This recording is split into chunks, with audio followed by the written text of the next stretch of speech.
So what I want to do is I want to visually and physically check the chamber, and that means sticking my finger in here and making sure there's no brass or no bullets, and look with my hand, or look with my eyes, look again, looks clear. So now we're going to do our dry fire process. So following our weapon safety fundamentals, I aim in on my target. I'm not putting my finger on the trigger yet. My finger is indexed. I'm going to adjust all my body position. If you notice, my left hand is actually controlling that rear bag. So rather than me trying to hold the gun up, I'm using stable objects to hold it up. If I'm trying to hold the gun up at any time, I'm going to be less stable than if I can use something else to support the gun. We want to either use our bones or shooting sticks or like this rest or this bag. So I'm going to bring my left hand here, and now I'm using this bag and I'm squeezing it and sliding it and manipulating it to do my minor changes. If I'm off a lot, then I can raise this rest up and down. That'll be my major adjustments.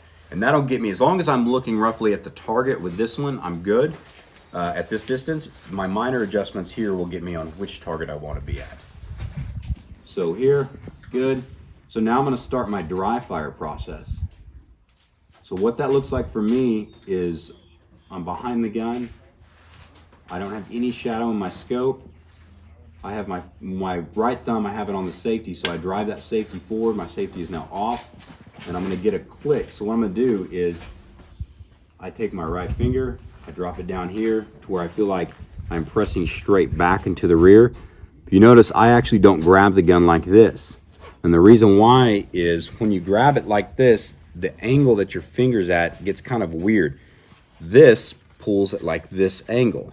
Well, that trigger needs to be pulled straight backwards.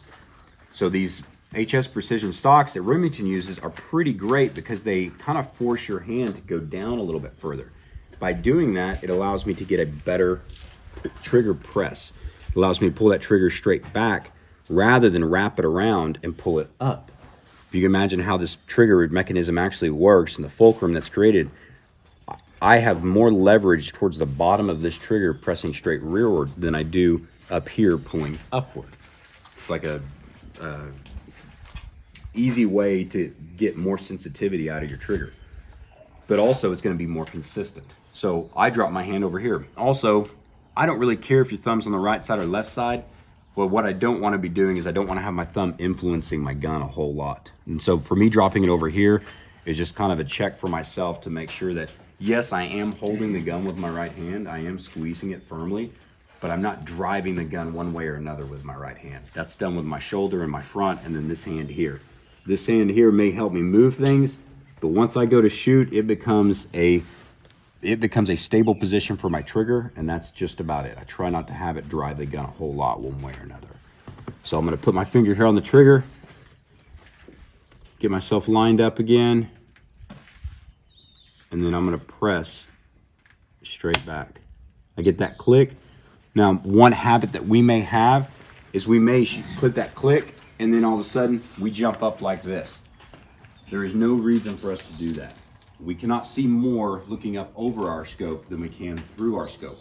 We want to be able to see our target, and also in the hunting application, what am I needing to be prepared for next? Possibly a follow-on shot. If I do have that opportunity for a follow-on shot, it's going to be in a limited time constraint. All of a sudden that clock is counting down, and I may or may not have time to make that shot. So more than likely, unless you're in a really solid position, such as prone or something like that, more than likely the shot is going to knock you off target. You're not going to be able to see exactly what you're aiming at. So while you're off target, go ahead and manipulate that bolt straight to the rear, reload that rifle, then get back on target while you're awaiting your spotter's commands. Or if you're hunting by yourself, while you're trying to find that animal again, now once I do find it, I'm already ready to send that next shot if I need to make a correction. The only change in this, or the only time this would vary, is if you're trying to spot your own impacts. If you're hunting by yourself or shooting by yourself and you want to see your own bullet impacts, sometimes once we have that shot break, we'll follow through to see our impact. But the moment we can see our impact, then we need to reload it at that point. So if you can see your impact, great. But if you're hunting with a spotter or something, at that point, once I break and that gun comes off target, we're not able to see that, reload it as fast as you can. That way, once you get back on target, you're actually ready to do some work again. And if the spotter's like, Good hit, but he's still moving. Send it again. Boom, you're ready to rock and roll.